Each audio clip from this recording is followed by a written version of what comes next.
Na-experience mo na ba yung nakatulala ka lang sa canvas o sa computer screen mo? Yung parang wala kang maisip maipinta, mai-sketch or mai-design at minsan kahit yung ideya nawawalan ka. Kaya ngayon sa video natin, i-discuss natin kung ano nga ba ang art block at paano natin to masusolusyonan. What's up? What's up? What's up? Siya nga pala, ako nga pala ulit si Angelo. This is Mindshift with Angelo. Follow ka na para lagi ka updated sa mga street art, graffiti, and art culture content. So today, i-discuss natin ang art block at paano natin ito masusolusyonan. Kasi ako naranasan ko rin yan noon, nung nag-creatives ako. Yung sa sobrang dami ng mga ginagawa mo, parang namamanhid yung judgment mo. Kung maayos pa ba yung napipinta mo, nafu-fulfill ka ba nung project na ginagawa mo, o gusto mo yung output na nangyayari. And medyo mahirap yan kapag kailangan mong maging active na gumawa ng art, diba? Dahil syempre, tayong mga artist or mga artpreneur, dito tayo kumikita. So ngayon, i-discuss muna natin kung ano nga ba ang art block. Yung art block kasi is parang creative paralysis yan. Yung kahit gustong-gusto mo nang gumawa, nahihirapan ka mag-produce kahit yung idea lang ba. Yan yung mga tipong hindi ka motivated kahit napaka-free naman ng oras mo. Dahil doon sa hindi ka makagawa, nagkakaroon ka rin ng guilt feeling na parang hindi ka nagiging productive. Tapos syempre, nandyan na rin yung naikukumpara mo na yung sarili mo doon sa mga ibang artist na bakit parang sila tuloy-tuloy lang silang gumagawa at parang hindi sila na-art block. Ilan rin sa psychological factors nito ay parang yung pakiramdam ng burnout. Yung minsan nagiging sobrang selan ka na sa mga ginagawa mo. Oo, may point yung pagkaselan pero parang up to the point na nagiging perfectionist ka. At doon na rin papasok yung self-doubt. Yung magdududa ka na sa sarili mo, nagagawa ko pa ba ito ng tama? Ilan sa pinagmulan din ng art block yung sinasabi nilang burnout. So masyado rin kasi tayong mga artist na push ng push diba? May ganun tayong tendency na kapag tuloy-tuloy yung project o yung pinapagawa sa atin or yung mga clients natin, kailangan nating tuloy-tuloy na gumawa. Yun, masyadong push ng push pero walang pahinga. Andyan din yung pinagmulan ng art block na kung saan nape-pressure din tayo sa paligid natin. Siyempre yung expectation ng clients, expectation ng teammates mo, expectation ng family at mga kapwa mo artist, di ba? At isa rin talagang pinanggagalingan yan yung comparison trap kung tawagin. Yung sa tipong kakascroll mo rin sa social media, lagi mo na naikukumpara yung sarili mo sa iba. Feeling mo ang layo mo na, hindi ka umuusad. Pero actually, in real life, nagkakaroon ka naman talaga ng progress sa art career or art journey mo. Isa rin sa mga dahilan dyan yung lack of inspiration. Kumbaga walang bagong input, routine lang masyado yung ginagawa mo, yung mga projects na tinatrabaho mo paulit-ulit na lang. Kaya ayun, nandito tayo para i-reframe natin kahit papano yung pag-intindi natin sa art block. So sa reframing process natin, iintindihin lang natin na ang art block ay hindi natin kalaban o hindi ito negatibong bagay na kailangan nating iwasan. Normal talaga siya, signal siya na kailangan mo mag-recharge, magpahinga at kumuha ng mga bagong perspective, experience o makipag-usap din sa iba. So ang art block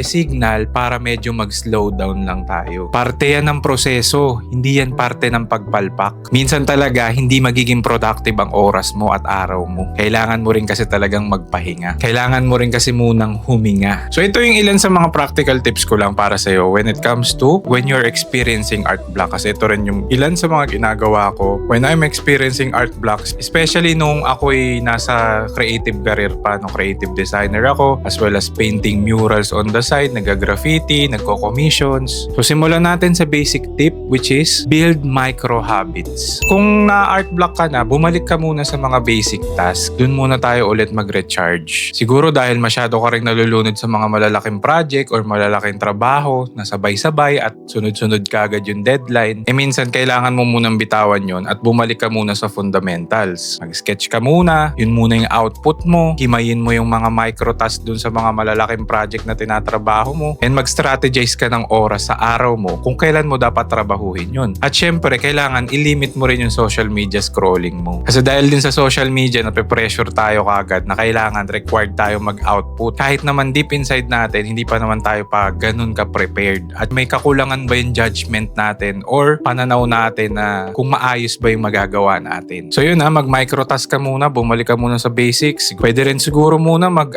maglinis ka lang muna ng bahay, huminga-hinga ka lang, ayusin natin muna yung mga basic na mga task natin sa bahay, maglaba, maglinis, luto, kumain, maligo, ayan. So simulan natin sa mga ganong klaseng basics kapag ikaw ay na-art block. Now next tip is try to change your environment or at least try to move around muna. Lumabas ka muna, mag-observe ka sa paligid, magpahangin ka, maglakad-lakad ka muna sa labas, or pwede ka rin pumunta sa mga art exhibit ng ibang artist, makipag-network ka rin muna, makipagkilala sa mga bagong kaibigan at bagong perspectives, and so on and so forth. And yung third tip natin is actually halos kadugtong nitong ginagawa mo sa paglabas-labas. Dahil sa paglabas-labas, doon ka na rin magkakaroon ng chance para makapag-collaborate sa ibang artist. So hindi lang basically collaborate na talaga magpipinta ka kagad, maghahanap ka kagad ng trabaho. Maghahanap ka kagad ng gagawin. My point is, at least try mo yung pakikipag-usap, pakikipag-share ng experiences, perspectives, advices, tips, best practices. Dahil doon medyo nasa-stretch yung perspective natin. Dahil kapag masyado rin tayong tutok sa mundo natin, nakakalimutan pala natin na simple lang yung mga bagay na pinoproblema natin. Ino-overthink natin, di ba? Hanggang sa pati yung sarili natin, yung art natin, kine-question na natin. Tayo bilang artist, kine-question na natin kung okay pa ba yung mga ginagawa natin. So ayun try to collaborate or get to know people. Ang next natin na tip naman dyan is you can also try other mediums. Kagaya ako dati, more on spray paint, graffiti, and street art talaga. Now, I pushed on to creating content. More on video side naman ako. Nag-experiment ako ng ibang art form. Kung nasa murals or graffiti ka, pwede ka naman mag-try ng digital. Kung painter ka, pwede ka rin mag-sculpture, mag-clay ka muna. Kung digital, pwede ka naman pumunta ng traditional. So yun try to experiment on other mediums or at least try other mediums para ma-refresh lang, diba? Now, our next tip is mag-set ka ng mga araw na no judgment days. Kasi iniisip natin lagi kailangan lahat ng ginagawa natin pasok sa standards natin. Which is actually napaka-imposibleng mangyari. Kasi kahit sa ang career, negosyo, or employment man yan, may araw at may araw na hindi mo magugustuhan yung output mo. Kaya kailangan mag-set ka ng isang araw or hindi mo huhusgahan yung art. Kung ano lang yung magawa mo, yun lang yung gagawin. Gumawa ka kahit pangit, gumawa ka kahit raw lang, sketch lang muna. Kung magbi-video ka, no posting pressure. Hindi mo kailangan i-pressure yung sarili mo na mag-output ka rin. Kung ano lang yung output mo, yun lang din muna ang ipasa mo. Kasi hindi naman talaga always tayo 100% efficient. And kapag sobra nating tinataasan yung standards natin lagi, tayo rin ang nagsasuffer. Kasi doon na papasok yung questionin mo na naman sarili mo kung okay pa ba yung judgment mo sa art mo, okay pa ba yung output mo. Kaya tanggalin mo yon. Magtanggal ka ng araw kahit sa isang linggo na hindi mo huhusgahan yung art mo. Gagawin mo lang siya ng free flow as an experiment, as a practice, as training. Okay? So gets naman natin, clear naman, So move tayo agad sa next na tip natin. Mag-consume ka rin ng new inputs. So somehow similar, makipag-usap sa mga ibang artists, but this way, mag-consume ka rin ng new inputs like magbasa ka ng libro pag may idle time ka or free time. Pwede kang manood ng mga documentary or film na alam mo makakakuha ka ng inspiration from artist mo na tinitingala. Try mo panoorin yung mga ginagawa rin nila. Kasi syempre, kailangan natin mag-consume din ng new ideas. Hindi pwedeng fix lang tayo sa kung ano yung alam natin ngayon. Yun lang all throughout. Requirement din talaga na kailangan natin magpasok din ng new inputs sa utak natin. Yung other ways natin, magbasa ka ng libro, manood ka ng film, manood ka ng documentary, or gawa ng mga ibang artist na tinitingala mo. And syempre, last but not the least, yung self-care and rest. So isasama ko na rin siguro dito yung small rewards na sinasabi natin. Bigyan mo na rin sarili mo ng small rewards. Kagaya na magpamassage ka, kumain ka rin muna sa labas, magpahinga ka rin muna ng medyo mas mahaba, di ba? Ano pa ba yung mga pwede nating small rewards? Mag-travel muna kayo. Yung point ko naman dyan sa self-care and small rewards na yan is para mapoprogram din natin yung utak natin na kapag may na-achieve tayo is nagkakaroon din tayo ng reward. Kasi kapag wala tayong binibigay din sa atin pabalik, ang nangyayari, hindi natin nasi-stimulate yung utak natin na maging motivated na gumawa ng isang bagay kasi merong reward sa dulo. Hindi naman ibig sabihin na magre-reward kayo, talagang uubusin mo rin yung funds mo. Kahit mga simpleng rewards lang, massage, yan, di ba? Bili ka ng bagong damit, travel muna kayo. Basta importante, lagyan mo ng sarili mo ng small rewards. Yun ang punto ko. Okay? So syempre, lahat ng tips na to, alam ko hindi naman to foolproof at perfect para sa lahat. May kanya-kanya rin tayong buhay, perspective at pinagdadaanan, sitwasyon. At least na-share ko lang sa yung experience kung paano ko nasusolusyonan yung art block. Pero kapag talagang hindi pa rin gumana sa'yo, syempre kailangan mo nang humingi rin ng tulong or makakausap. Kasi alam ko naman tayong mga artist, mapa-visual man yan, mapa sa negosyo man yan, o sa career man yan, tayo nakukulangan din ng masabihan na kung kailan ka dapat humingi ng tulong.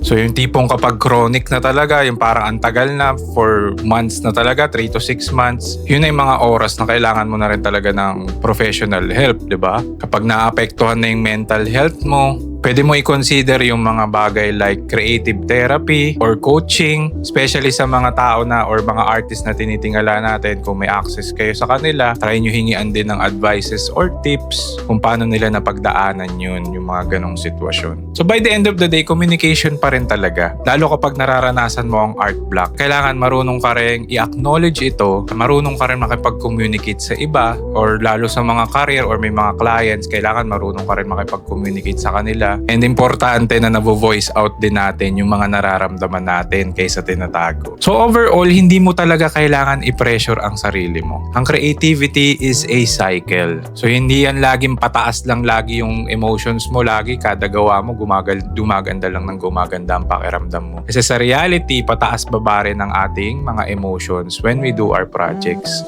Pataas yung emotions and yung creative juice natin, pataas baba rin. And yung creative output natin, yung judgment natin on the way how we communicate and network with other artists. So dapat marunong din tayong sumabay doon sa pataas baba ng creative ideas and creative output natin. Ngayon, kung umabot ka sa punto ng video na to, like and comment ka naman dyan. Follow mo na rin ako para lagi kang updated sa mga graffiti, street art, and art culture content. Kaya rin ako gumagawa ng content is para maintindihan tayo ng mga tao sa paligid. At kung gusto mo talagang direkta ako na makausap or magkaroon tayo ng mas malalim na usapan sa mga topics natin, sali ka na lang sa Discord channel at dun sa FB group na ginawa natin dyan, Mindshift Community. O siya, yun lang, mabilis na pagtalakay lang. Lagi natin tandaan, i-chase natin ang progress, hindi perfection. Okay, that's all for now. Angelo nga pala ulit. This is Mindshift with Angelo. Thank you for watching and see you on the next video. Bye-bye!